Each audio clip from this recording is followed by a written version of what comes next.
কতজন ব্যক্তিকে বা পরিবারকে এই কার্ডগুলোর আওতায় নিয়ে আসা হবে, তাতে কতটুকু বাজেট বরাদ্দ করা হবে? আমরা তো টাকা ছাপিয়ে দিচ্ছি না, আমরা যেহেতু টাকা ছাপিয়ে দিচ্ছি না, কাজে মূল্যস্ফীতি হবে না। সম্পর্ক প্রশ্ন করার জন্য জনাব আক্তার হোসেন আহ্বান জানাচ্ছি। আপনার মাধ্যমে মাননীয় প্রধানমন্ত্রীর থেকে জানতে চাই যে ফ্যামিলি কার্ড, কৃষক কার্ড, কৃষি কার্ড, হেলথ কার্ড যে ধরনের কর্মসূচিগুলো গ্রহণ করা হয়েছে তার ইতিবাচক কিছু দিক রয়েছে।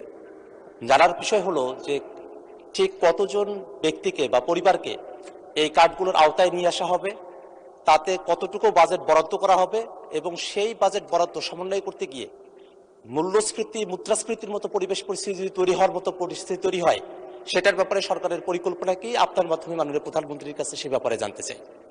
মাননীয় প্রধানমন্ত্রী।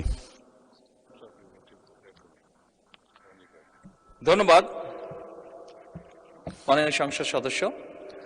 আপনি যে প্রশ্নটি করেছেন যে কতজন মানুষের কাছে আমরা পৌঁছে দেব, তাই তো, এবং মূল্যস্ফীতি হবে কিনা, বাজেট কত, স্বাভাবিকভাবে বাজেট কত এটি আমরা আপনাদেরকে এখনই বলছি না। অর্থাৎ আমরা পর্যায়ক্রমিকভাবে জিনিসগুলোকে সামনে এগিয়ে নিয়ে যাব। আমাদের এক একটি কৃষক কার্ড এবং এক একটি ফ্যামিলি কার্ডে আমরা রেখেছি কৃষক কার্ড যারা পাবেন সেই সকল কৃষক ২৫০০ টাকা পাবেন বছরে, এবং ফ্যামিলি কার্ডে যারা পাবেন তারা সে সকল নারী প্রতি মাসে ২৫০০ টাকা পাবেন। আমরা যেহেতু প্রতি মাসে এটিকে এক্সটেন্ড করতে থাকবো, অর্থাৎ অধিক সংখ্যক নারী কৃষক কার্ড পাবেন, অধিক সংখ্যক কৃষক কার্ড পাবেন। একবারে সবাইকে দিচ্ছে না, পৃথিবীর কোনো দেশের পক্ষে একবারে সেটি সম্ভব না করা।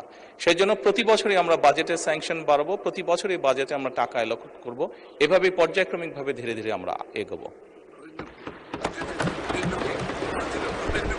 এবং অবশ্যই বাজেটের প্রাধান্য পাবে। এবং আপনি যেটা বলেছেন মূল্যস্ফীতি হবে কিনা, আমরা তো টাকা ছাপিয়ে দিচ্ছি না, আমরা যেহেতু টাকা ছাপিয়ে দিচ্ছি না, কাজে মূল্যস্ফীতি হবে না।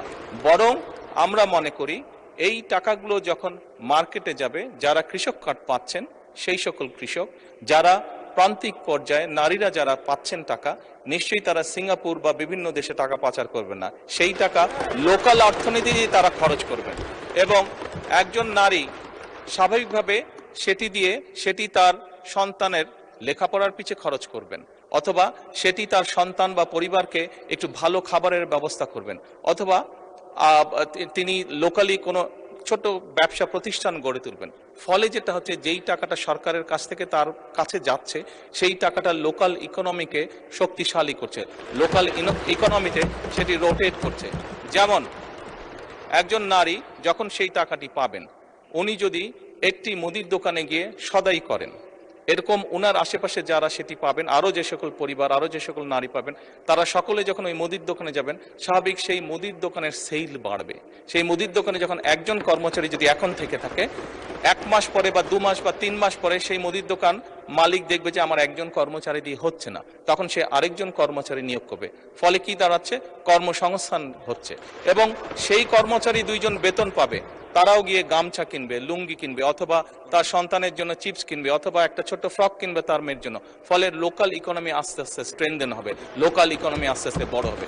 কাজেই মূল্যস্ফীতি হবে বলে আমরা মনে করি না, আমাদের কোনো রিসার্চে মূল্যস্ফীতি বলে না, বরং অর্থনীতি আরো সচল হবে, অর্থনীতি আরো স্ট্রেনদেন হবে। এবং লোকাল যে সকল ইন্ডাস্ট্রি আছে, বাংলাদেশের শতকরা 70 থেকে 80% মানুষ যে সকল প্রোডাক্ট কনজিউম করে সেগুলো লোকাল ইন্ডাস্ট্রি প্রোডাক্ট কনজিউম করে। কাজেই লোকাল ইন্ডাস্ট্রিগুলোকে স্ট্রেনদেন করার এটি আরেকটি উপায়। এবং তার ফলে যেটি হবে, সামগ্রিকভাবে ডিপ্রাইভ যে সকল মানুষ আছে, আমি বলছি না যে আগামী 6 মাসের মধ্যে এটি হবে, তবে ইনশাল্লাহ 3 থেকে 5 বছরের মধ্যে আপনি যে পরিবর্তনটি দেখবেন, যারা প্রান্তিক গোষ্ঠীর মানুষ, তাদের জীবনযাত্রার মান ইনশাল্লাহ অনেক উন্নত হবে।